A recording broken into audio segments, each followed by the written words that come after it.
ambition is the name of the game.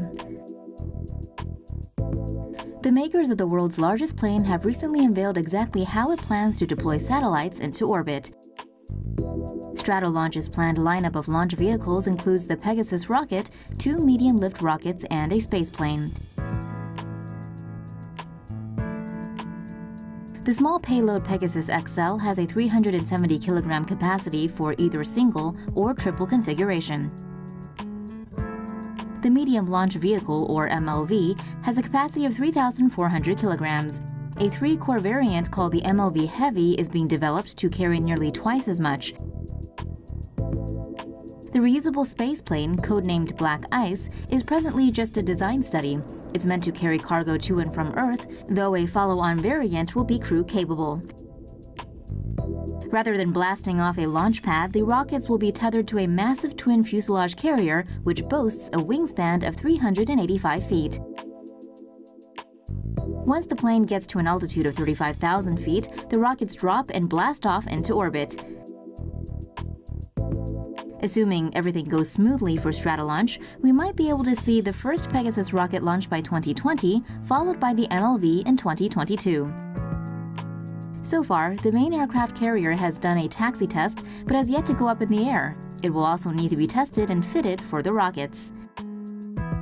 All in all, seems like the company's got a lot of work to do. Race you to space. 3, 2, 1, blast off. SpaceX is all set to launch the world's most powerful rocket into deep space, and with it, a most unusual cargo: Elon Musk's own car.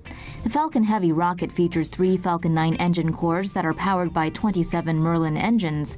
Instead of concrete or steel blocks that act as mass simulators, the rocket's payload will be a red Tesla Roadster. The Falcon Heavy is designed to get large payloads into space and opens up the possibility of sending manned missions to the Moon or Mars.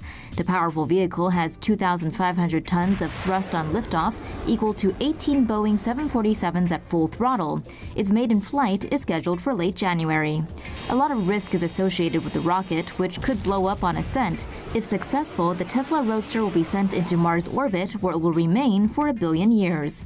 On top of this, SpaceX is also aiming to land and recover all 3 of the Heavy's first-stage cores. Meanwhile, on Monday, the Dow Jones reported that lawmakers have been informed about the apparent destruction of a secretive payload, codenamed Zuma, after being taken into space on a recent SpaceX launch. The payload reportedly may have burned up in the atmosphere after failing to separate correctly from the SpaceX Falcon 9 rocket. Got $100 million or less to burn? A company formed by Boeing and Lockheed Martin want to cut back costs of putting rockets in space. Their own, that is.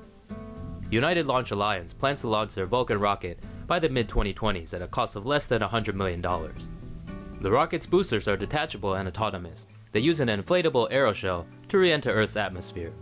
Reportedly, the cost of a ULA Delta IV Heavy launch is $400 million. SpaceX Falcon 9 launches cost $62 million, and Falcon Heavy costs around $90 million. After deploying a parachute, the booster is caught in midair by a helicopter and taken back for reuse. That's different to SpaceX's boosters, which return autonomously using fuel. But sometimes, rockets burn all fuel reserves to get where they need to be, meaning that they don't have enough for the return journey. The upper stage of the Vulcan rocket is fueled by cryogenic hydrogen and oxygen. These are said to be more adaptable to the elements of space than rocket-grade RP-1 kerosene.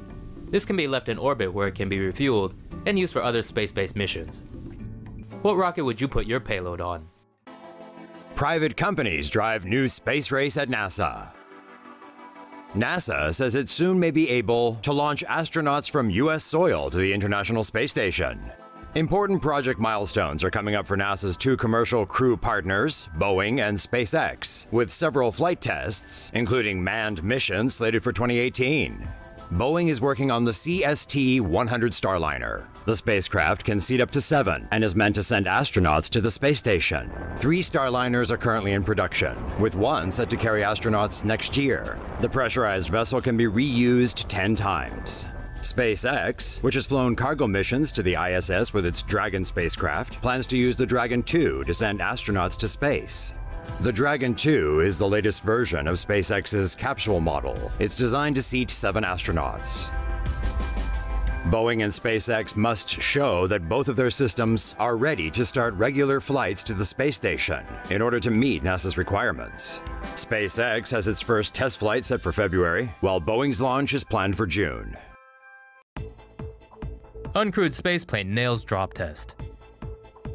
Scientists dropped this spaceplane from a helicopter over the Mojave Desert on Saturday. The privately built autonomous Dream Chaser spaceplane completed a free flight drop test in California on Saturday, November 11th. It can carry 7 passengers and looks like a smaller version of current NASA shuttles. Dream Chaser will use Atlas rockets to fly half a dozen delivery missions to the International Space Station by 2024. The test examined the plane during the final approach and landing phase of flight. The Dream Chaser was uncrewed, meaning it was flying on auto, but despite that, it pretty much crushed the drop test. 8,000 feet. Copy 8,000.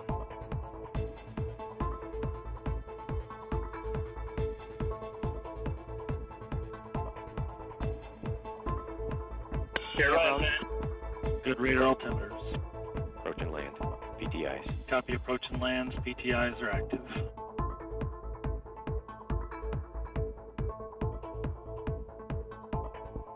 End of PTIs. Copy. PTIs complete. 400 feet. Copy 400. Landing gear. Copy gear deploy. Good gear deploy. 5 feet. Touchdown.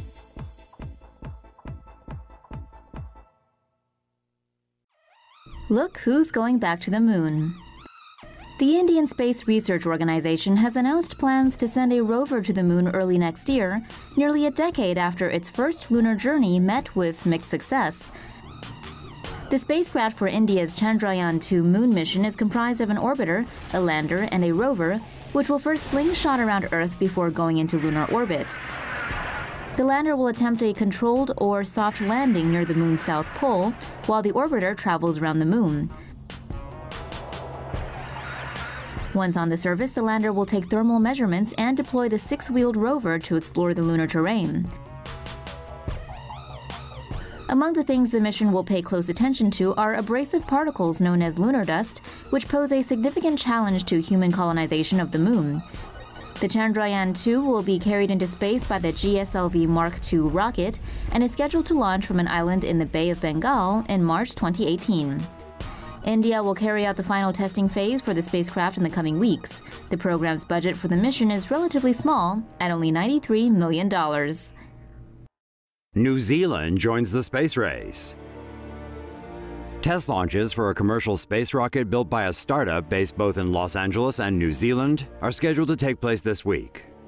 The rocket Lab Electron is made of carbon composite material, and its rocket boosters use 3D printed Rutherford engines. The rocket's first stage has a cluster of 9 electric engines that burn liquid oxygen and refined kerosene. The second stage has a single vacuum-optimized engine that can carry payloads weighing up to 225 kilograms. The Electron rocket will deliver small satellites into space.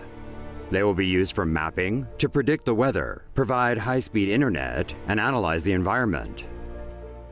Rocket Lab plans to complete 3 test launches before the Electron is available commercially.